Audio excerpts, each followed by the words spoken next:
Hey everyone, and welcome back to Character Design 360. Today we will be talking about how to make good character poses. Everything boils down to creating strong movement, silhouette, and context. Movement can be achieved using perspective, line of action, and weight, while silhouettes are made using negative space and shapes. Content is created using gesture and props. It shows what a character is doing and how they feel about it. One way to improve the movement, silhouette, and context of your character poses is to copy and trace character poses from professional artists.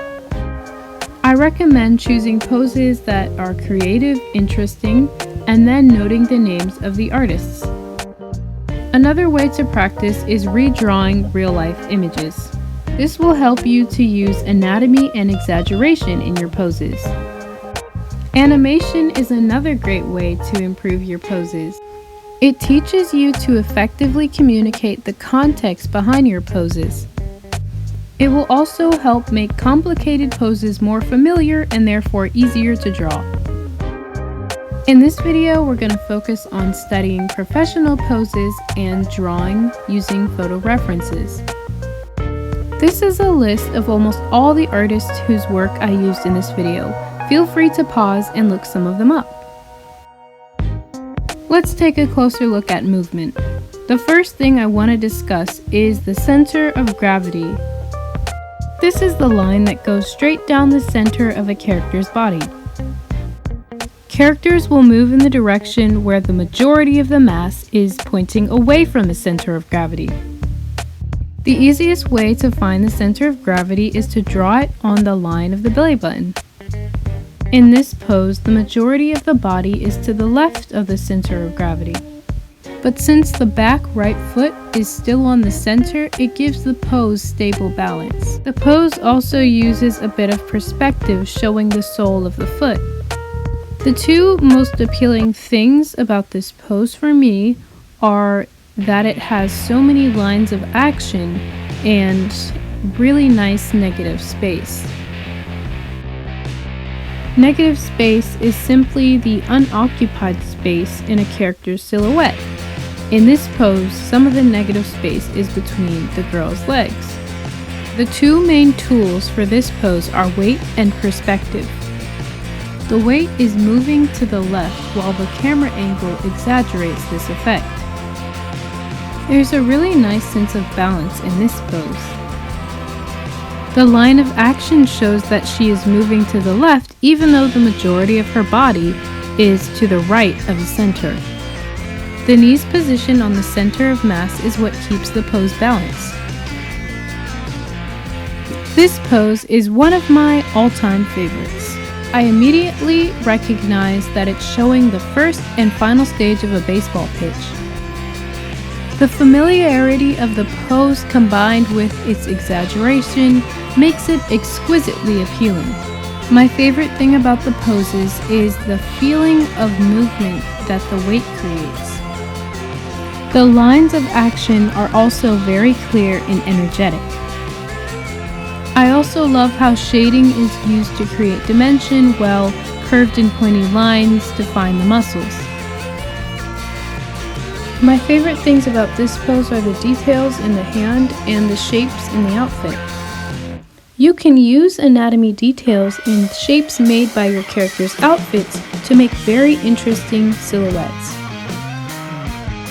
Superheroes, specifically Spider-Man poses, are great reference material for action and excitement.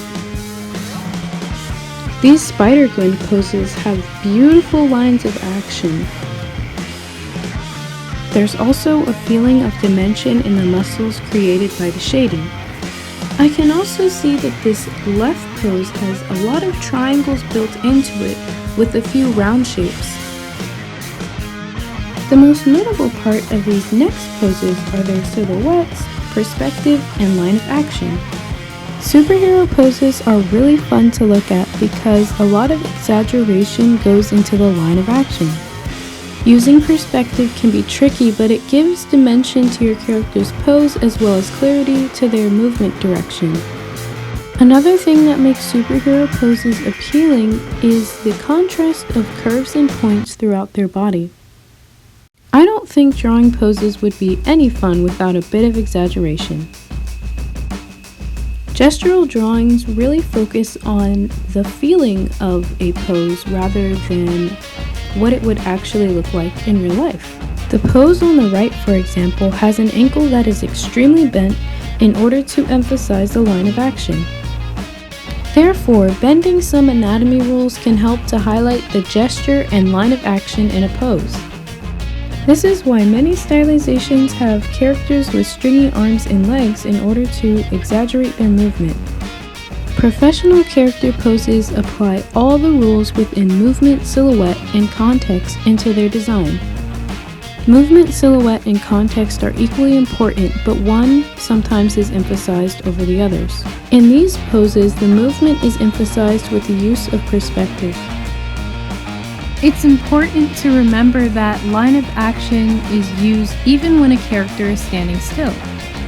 Whether they're shifting their weight from one foot to the other or moving their arms around, try to avoid making the pose look too symmetrical.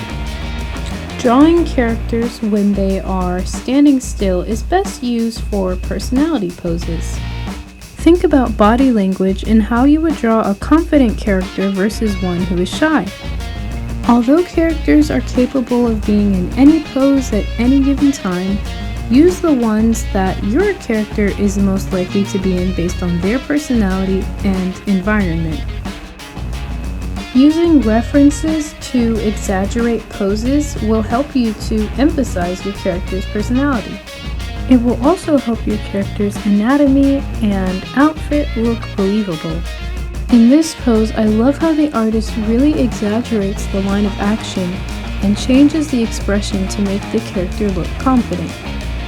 It's clear that they carefully thought out how to use movement, silhouette, and context in all of their pose studies. I hope I've made it clear that a character does not have to be throwing punches or doing flips in order for their poses to be dynamic and interesting. Achieving professional poses is accomplished through extended and repeated practice.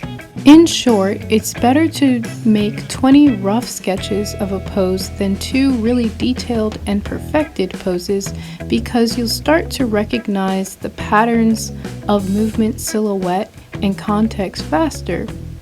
When movement, silhouette, and context are used correctly, a character should look full of life and energy. You can study animation, other artists' work, as well as photo references to see how you can bring your characters to life using these 3 principles. Well, that's all for today, everyone. Sorry it took so long to post this video. I've recently been working on an animation job, but I'll continue doing my best to post videos every other week. Dream big, live bold, and keep on creating. I'll see you in the next one.